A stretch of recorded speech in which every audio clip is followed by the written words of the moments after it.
Si se fijan, continuamos reflexionando textos del evangelista Lucas. Recuerdan ustedes que ese evangelio, ese libro fue escrito probablemente hacia los años 60 de nuestra era, una vez que nuestro Señor Jesucristo ya había pues muerto, resucitado, se había aparecido a los discípulos y había ascendido al cielo. Y entonces la comunidad cristiana en este momento, después de todos esos años en que Jesús nuestro Señor partió al cielo, empieza a enfrentar algunas dificultades. Y hoy el Evangelio nos plantea dos: el problema de la fe y el problema de la humildad, que son temas que aparentemente no están conectados entre sí, pero que Lucas los armoniza de manera muy sutil. En primer lugar, el asunto de la fe. Imaginemos una comunidad primitiva que ha escuchado de los apóstoles, de los discípulos, lo que vieron, lo que escucharon de Jesús, y había una gran expectativa, primero, con respecto a la segunda venida de Jesús y a la instauración de su reino. Un reino que, por más que no lo queramos entender así, pues siempre se asocia a los reinos que conocemos en este mundo. Pasan los años y no pasa nada. Y entonces a los dirigentes de esta primera comunidad pues empiezan también a afectarles la falta de resultados, diríamos hoy. Por eso el evangelista Lucas pone en nuestro Señor Jesucristo este diálogo con sus discípulos que le dicen: aumentanos la fe. Y Jesús responde: si su fe fuera tan chiquita, hombre, como un grano de mostaza, podrían hacer que este árbol robusto se plantara en el mar. Es decir, no tienen fe. A los discípulos parece una frase muy fuerte, ¿verdad? Y junto con esta afirmación que nos parece pues desusada en Jesús, aparece la otra: ustedes no anden buscando reconocimientos, son siervos que deben de contentarse con hacer lo que les corresponde. ¿A qué se debe esta afirmación?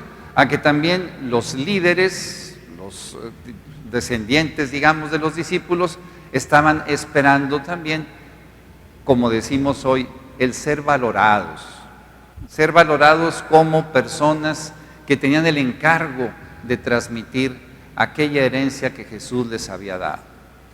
La fe y la humildad. ¿Cómo podemos aterrizar estos dos consejos, estas dos indicaciones de nuestro Señor, especialmente para quienes hoy vienen a confirmarse, para sus papás y padrinos? En primer lugar, creo que conviene recordar que la fe no es una creencia, sino una actitud. Por ejemplo, algunos de los que vienen a confirmarse se van a casar próximamente. Sí, ¿verdad? Me imagino. Por eso vienen a confirmarse, ¿verdad? Vendrían solamente a confirmarse para cumplir un requisito si entienden que la fe es una creencia.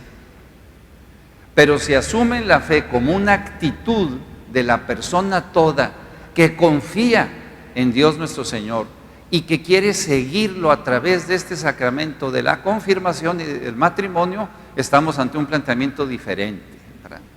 Todos nosotros, cuando decimos tengo una duda de fe, a lo mejor pensamos que es una duda con respecto a las cosas que no nos convencen o aquellas creencias que de repente son débiles. Y no es así. La fe es una actitud, repito, de la persona toda que confía en la otra persona y que confía en Dios nuestro Señor. Por eso hay que dejar de pedirle pruebas a Dios, porque con mucha frecuencia creo que lo hacemos, ¿no?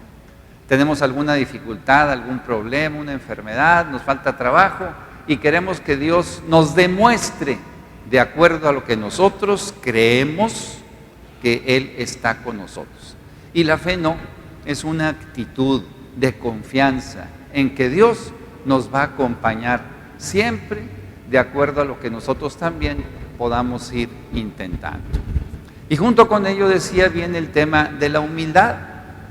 Y claro, ahora que de aquí van a salir ustedes confirmados, cuando venimos a misa el domingo, cuando pertenecemos a un coro tan bello como el de nosotros, cuando participamos en el servicio del altar, tenemos la tentación de creernos un poquito superiores. Y cuando nos creemos un poquito superiores, también exigimos que se nos reconozca como superiores. Fíjese que un problema muy frecuente, por ejemplo, entre nosotros los padres, se los comparto, es que a veces no nos sentimos suficientemente valorados. Y a veces nuestros amigos laicos no nos ayudan mucho. De repente algún sacerdote se cambia de país y se le traslada a una zona donde sociológicamente, digamos, hay más problemáticas de tipo económico, de tipo ambiental. Y de repente nuestros amigos nos dicen: padre, ¿qué hizo? ¿Por qué lo castigan de esa manera? ¿Se portó mal? ¿Por qué no le reconocen todas sus cualidades? ¿Verdad? Y a veces en nuestros trabajos, en la familia también, de manera muy humana, estamos esperando reconocimiento, que nos digan qué bien actuaste, qué bien hiciste, qué bien te desempeñas. Y si no recibimos ese reconocimiento, no nos sentimos valorados. Es muy humano, pero nuestro Señor nos invita a superar esto, que es muy humano, para hacerlo sobrenatural. A nadie le tenemos que demostrar nada, solo a Dios nuestro Señor. Él es el único que está en diálogo con nosotros y a quien sí le tenemos que dar cuentas y resultados de todas aquellas bendiciones, gracias que nos ha repartido. Que Dios nuestro Señor nos bendiga entonces, que nos ayude a fortalecer nuestra fe para que de una creencia pase a ser una actitud de la persona toda, y que también nos haga más humildes para que necesitemos cada vez menos reconocimientos y solo nos preocupemos para que Dios nuestro Señor nos reconozca al final de los tiempos.